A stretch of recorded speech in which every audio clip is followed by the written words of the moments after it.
উপজেলার মাধ্যমে আমাকে একটা জৈব সারের প্ল্যান দেয়। ওইখানে আমাকে 5টা রিং দেওয়া হয়েছিল, আমাকে 1 কেজির মতো কেঁচো দেওয়া হয়েছিল।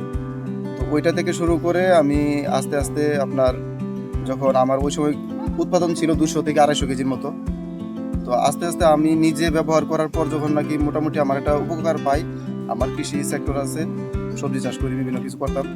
তো এইগুলাতে আমি উপকার পাওয়ার পর আমার পাশাপাশি অন্য বন্ধু বান্ধবদের, আমি কৃষক যারা আছে তাদেরকে কিছু সার দিই, তারা ওইটা ব্যবহার করে উপকৃত হয়। কলা গাছ কেটে কুচি কুচি কেটে এরপরে কচুরি পানা কেটে এটা মা খাইয়ে এরপরে এই রিংয়ের মধ্যে দেই,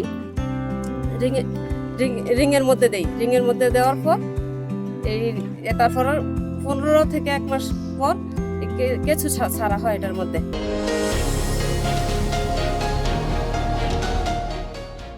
জৈব সারের প্ল্যান্টগুলো তৈরি হওয়াতে আমাদের এলাকার প্রায় 7 থেকে 8টি জৈব সারের প্রজেক্ট আছে।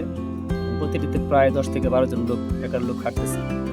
এতে করে আমাদের এলাকারই প্রায় শতাধিক লোক নতুন কর্মসংস্থানের সুযোগ পাইছে। বিশেষ করে আমাদের বি স্ট্রং প্রকল্পের মাধ্যমে আমরা আগামী জুনের মধ্যে প্রায় 4 জনকে আমরা বাণিজ্যিকভাবে উৎপাদন করার জন্য আমরা ওদেরকে সহযোগিতা করবো সরকারের পক্ষ থেকে।